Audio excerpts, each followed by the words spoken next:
as I wrap up my NFL season preview, especially here in the NFC, we head out west to the NFC West, and we have a couple teams that have been your Super Bowl contenders the last few years. We have the San Francisco 49ers who were in the Super Bowl last year.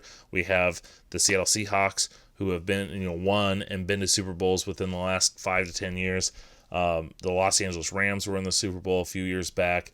So this is another talented division. The NFC, in my opinion, is a much better conference than the AFC. Sure, the AFC has the Kansas City Chiefs, but the NFC is deep from, I think, top to bottom. And this division is another one that I think is pretty top-heavy.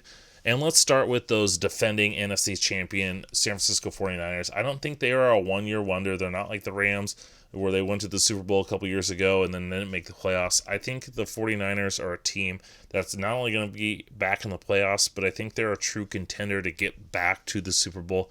And I think a big part of that is they return their strong core. They've got Jimmy Garoppolo. As long as he stays healthy, the 49ers are going to be good. They got their offensive line back. They didn't lose they did lose Joe Staley, but I think they upgraded. For as good as Joe Staley is, getting Trent Williams in there, I think, is an upgrade. You get Williams on the left side, you get McGlinchey back on the right side. You got a strong offensive line, the offensive line that really fits with what they want to do. And yes, they lost Emmanuel Sanders, but I think what Kyle Shanahan wants to do with his offense, getting a guy like Brandon Ayuk and getting Jalen Hurts back and some of those guys, I think they want the versatility of these guys that can do a lot of different things. And they need Ayuk to step up. But what we've seen out of Kyle, he can get these guys ready to go. And Ayuk fits perfectly with what they want to do. So you like that move. Mozart's back, but they're always going to be a running back by committee. So it doesn't matter if it's Mozart or it's somebody else. They're going to be able to churn out big-time runners. Now, the defense is something that I think continues to be a strength. Yes, they traded away DeForest Buckner, but they got Javon Kinlaw. Kinlaw's not going to be DeForest Buckner level, especially right away, but he's a similar type player that can provide a pass rush from the interior. You got Eric Armstead, you still got Bosa, you still got Dee Ford, so I think this defensive line is still going to be good. You got linebackers in Fred Warner and Quan Alexander, who'll be back, who missed a lot of time last year. And this defense just continues to get stronger, continues to play together. I think it's going to be a force, and as long as guys stay healthy, especially Jimmy Garoppolo, this is one of your true contenders for the Super Bowl in the NFC. Now, you can't say 49ers without talking about Seattle Seahawks, and the Seahawks, no matter what year it is, they're always going to be competitive. They've got a strong system. They got players. They draft players to fit their system. And most importantly, they've got Russell Wilson. As long as they have Russell Wilson, the Seattle Seahawks are going to be playoff contenders. Now, if they want to be moved from being a playoff contender to potentially one of the elite teams, Super Bowl contender, they need DK Metcalf to take that next step. And DK Metcalf was my number one rated player or wide receiver coming out of his draft class.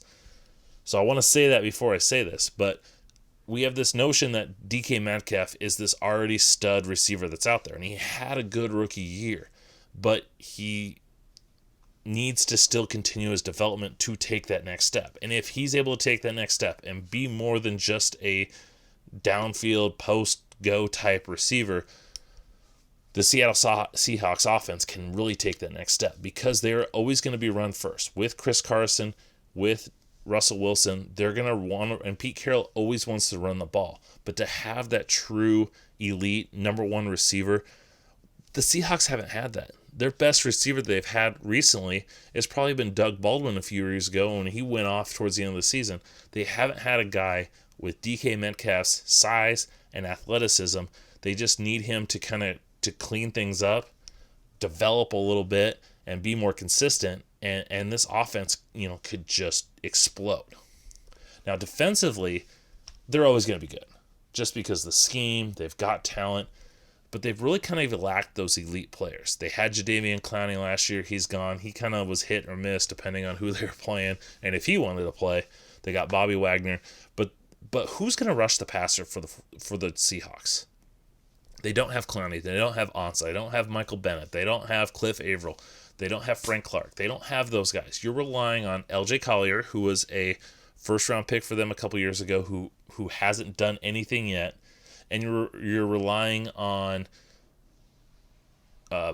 Darrell Taylor, a guy from Tennessee, a mid-round pick, day 2 pick, a guy that I really liked and I think is a perfect fit for the Leo position in their defense, but he's a rookie mid-round pick. Can he come in day 1, be that Leo guy, and provide them an athletic pass rusher? Because as much as I didn't like their pick of Jordan Brooks in the first round, a linebacker, they've got talent at linebacker. They've got talent in the secondary. You got Jamal Adams, I think was, huge trade. They stole him away from the Jets. You've got a difference maker at strong safety with him to go with some of their other pieces. But that all doesn't matter if they can't get pressure. Can their front four get pressure? If their front four can develop and get a consistent pressure, you can get guys like Collier and Taylor to provide that pass rush. I think this is and DK Metcalf. The 2 most important people on the Seattle Seahawks this year are not Russell Wilson and Jamal Adams. It is DK Metcalf and Darrell Taylor. If those 2 players can step up this year and have big years, the Seattle Seahawks are Super Bowl bound, in my opinion. But they need those 2 players to step up, or at least someone on the defensive line. One team that I can't really seem to figure out what they are is the Los Angeles Rams. Here was the team that was the hot team a few years ago. Sean McVay comes in, rejuvenates this team. Jared Goff's playing at an MVP level. They go to the Super Bowl. And then last year, they just kind of have a meh type season. And then they go out and trade for Jalen Ramsey. And I just don't know what to make out of this team. They've got talent. Sean McVay is the boy wonder, one of the top young coaches. But last year, they seemed to struggle. So was it just that he had a one good year? I mean, I don't think so. I think we kind of overreacted. They had some injuries and stuff. But Jared Goff, I think, is a system quarterback. And he had that good year. They've had some talent around him. He's got good receivers in Robert Woods and Cooper Kupp. Cooper Kupp's been hurt. Now he's back. Van Jefferson, a receiver out of Florida they drafted. They're super high on him. But the offensive line is bad. And Jared Goff, he's good within that system, but he's not a mobile quarterback. So if he's not getting protected, he can't play within that system. He can't play with that rhythm. And the offensive line, I think, has continued to get worse.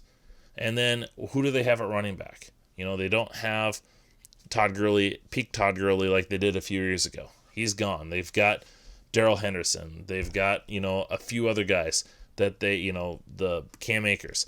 And so they've got some pieces, but do they have enough? Can Jared Goff compensate for that lack of a good offensive line? Robert Woods is good. Cooper Kupp is good. But do they have that number 1 receiver? Then you look at the defense. There's changing schemes. Wade Phillips is gone. They're bringing in a Vic Fangio disciple. And they still got Aaron Donald, who's an absolute stud. And they've got some pieces. Jalen Ramsey, shutdown corner. But this defense is built on edge pass rushers. Do they have the edge pass rusher to make a difference? Do they have the linebackers?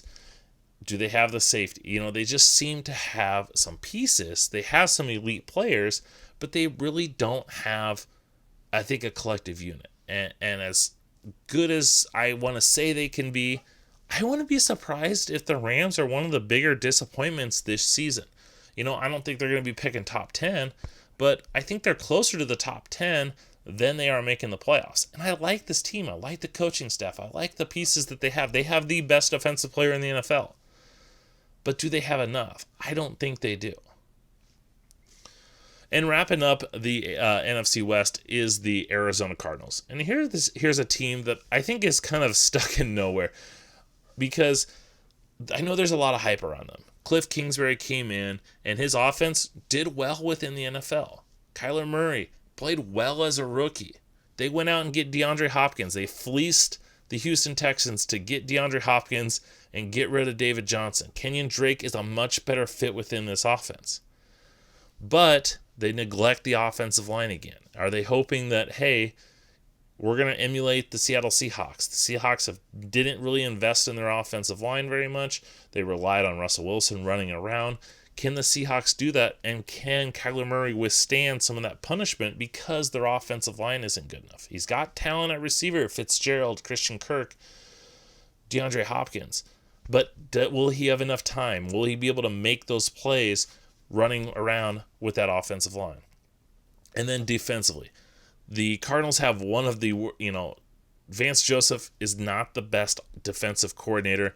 They don't have, they got Chandler Jones, they got Patrick Peterson, but once again, they don't have much besides those guys. I like the cornerback out of Washington that they drafted by Byron Murphy. They've got Budda Baker. So, they do have pieces, especially in that secondary.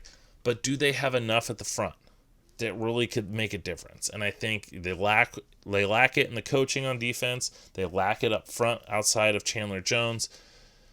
Offensively, I think they're good enough to score some points, but they're not good enough to dominate and be a Chiefs-level offense. And so because of that, I think the Cardinals are a team that, once again, are kind of in the middle. They're kind of in that fringe, probably picking between 10 and 15 level. I think they're good enough to win some games, but they're not good enough, especially to compete with the three teams ahead of them in their division. I think they'll be fun to watch. They'll score a bunch of points. I can't wait to see what they do with Isaiah Simmons. But I just don't think this is a team that's a true contender. And maybe they can develop over time, and they've hit on some of their picks. Cliff Kingsbury has surprised me on how well he did in year one. Maybe they'll make that jump, and maybe they'll push, and maybe they'll finish third in this division. Who knows? But I still think this is a team that's just fun to watch rather than being a good team.